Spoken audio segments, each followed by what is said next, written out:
এই 2-3 দিন আগে এক হিন্দুর আমি জিজ্ঞাসা করলাম, তোমরা যে প্রতিমা দেবীকে এত সম্মান করলা, নমস্কার করলা, এ করলা সে করলা, আবার তোমরা তাকে পানিতে গিয়া চুবড়াইয়া লাত্তায় লাত্তায় ভাঙ্গে ফেলে দিলে, কারণ কি? পরে আমাকে ধর্ম এইরকমই তাদের ধর্ম।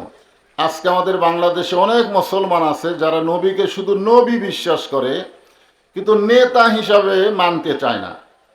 সাধারণ একটা মানুষকে নেতা হিসাবে মেনে তার পিছনে চামচাগিরি করে। জোরে কোন কথা ঠিক কিনা? আঙ্গুল দিয়ে দেখায় বলে, ওই যে আমার নেতা যাচ্ছে, আমার নেতার চরিত্র ফুলের মতন পবিত্র, নামাজ পড়ে না এক ওয়াক্ত।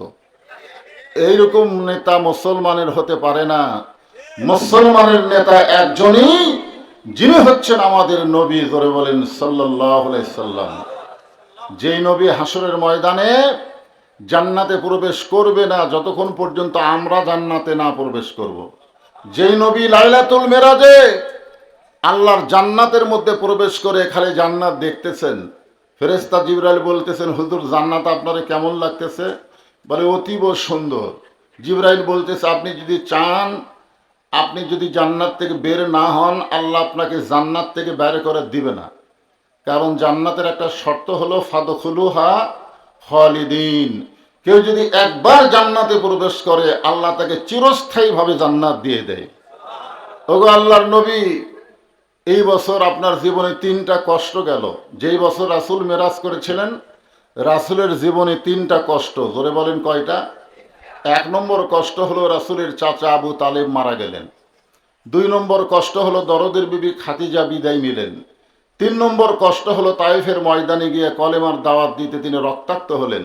সেই বছরই কিন্তু রাসূল মেরাজ করেছেন। আর সেই বছরের মেরাজে রাসূলকে আল্লাহ জান্নাতে ঢোকার সুযোগ দিয়ে দিয়েছেন। জিবরাইল বলতেছে, আপনি যদি বের না হন, আল্লাহ আপনাকে বের করে দিবে না।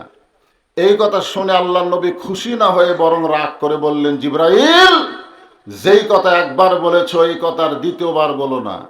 আমি রাসূল আমার জন্য না, আমি রাসূল হলাম আমার উম্মতের জন্যে। চিন্তা করে দেখেন কত বড় কথা। আমি নবী আমার জন্যে না, আমি নবী হলাম আমার উম্মতের জন্যে। আজকে যদি আল্লাহ আমাকে বলতো জান্নাতে থাকেন, তাহলে আমি জান্নাতে প্রবেশ করতাম না।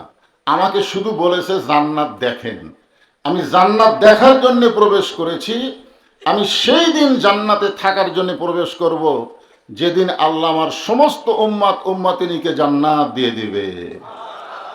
আল্লাহ রাসূল বলেছেন, কোন ব্যক্তি সারা জীবন যদি পাপ করে আর মৃত্যুর সময় এই কলিমার জিকির যদি তার জবানে জারি থাকে, শুধুমাত্র এই কলেমার জিকির জবানে জারি থাকার কারণে আল্লাহ তাকে মাফ করে দেয়।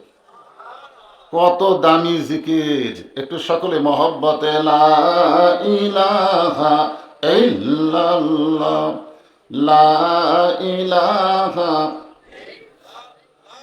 মরণের কালে বুঝিতে পারিবা, কবরে গেলে বুঝিতে পারিবা, এই কলেমার কত গুণ। লা ইলাহা ইল্লাল্লাহু বলো রে মুমিনগণ, লা ইলাহা ইল্লাল্লাহ।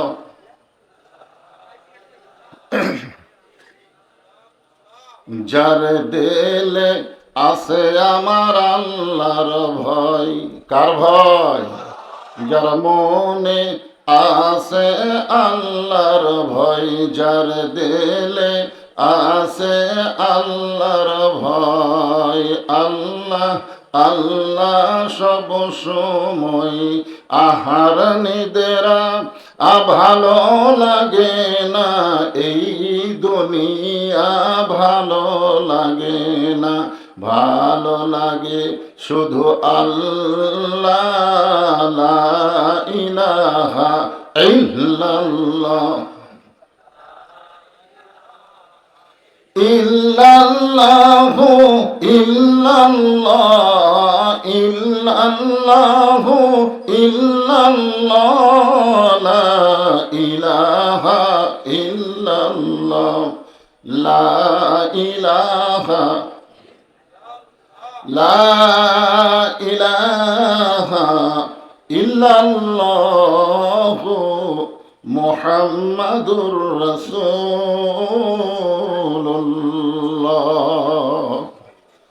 রাসূলের মহব্বত আমাদের সকলের অন্তরে আছে না নাই? কম না বেশি? মাশাআল্লাহ। বাংলাদেশের কোনো মাহফিলে এরকম শুনলাম না কেউ বলল কম, সবাই বলে বেশি। যখনই নবীর নাম উচ্চারণ হবে বক্তা বলার আগেই সঙ্গে সঙ্গে বলতে হবে সাল্লাল্লাহু আলাইহি ওয়াসাল্লাম। আপনি যখন নবীর নাম শুনে দরুদ পড়লেন, আপনার দরুদ আর এই ভিগনি এলাকায় নাই। একদল ফেরেশতার কাজই হলো আপনার মুখের দরুদ শেষ হওয়ার সঙ্গে সঙ্গে এই দরুদগুলো রাসূলের রওজা মোবারকে পৌঁছায় দেয়। আমরা সবাই মদিনায় যাওয়ার পারবো তার কোনো গ্যারান্টি, কিন্তু আমাদের দরুদগুলো মদিনায় পৌঁছে যাচ্ছে। এই জন্যে নবীর নাম শুনবো, উচ্চারণ করব, সঙ্গে সঙ্গে বলবো সাল্লাল্লাহু আলাইহি ওয়াসাল্লাম। এই দরুদ পড়া কিন্তু ইবাদত না, দরুদ পড়া হলো মহাব্বত। আমরা যে কলেমার জিকির করলাম সেটা হলো ইবাদত। ইবাদত শুধুমাত্র একমাত্র আল্লাহর জন্যে। জোরে বলেন কার জন্যে? আল্লাহ ছাড়া অন্য কারোর জন্য ইবাদত করা যাবে। আর নবীর প্রতি হবে মহাব্বত। এই মহাব্বতের দরুদ সকলেই পড়বেন, আমল করবেন। এই মুহূর্তে আমার সামনে যারা বসে আছেন সবাই চেয়ারম্যান। সবাই কি চেয়ারম্যান? মাশাআল্লাহ। চেয়ারে যারা বসে তারাই তো চেয়ারম্যান, চেয়ারের মানুষ।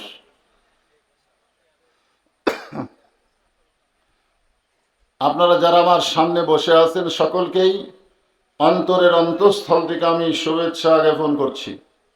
সম্মানিত মা বোনেরা, যারা পর্দার অন্তরালে বসে বসে আলোচনা শুনতেছেন তাদেরকেও শ্রদ্ধা জ্ঞাপন করে এই মুহূর্তে জানতে চাচ্ছি সকলে কেমন আছেন। যে আল্লাহ শারীরিক সুস্থতা দান করে, মানসিক প্রশান্তি দান করে আজকের এই জান্নাতের বাগানে কবুল করলেন, আমরা সে আল্লাহর উপরে খুশি না বেজার? তাহলে জবান খুলে সমস্বরে সকলে বলবো রব্বানা লাকাল হামদ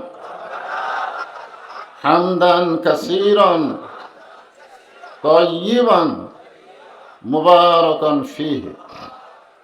আমরা প্রশংসা করলাম কার?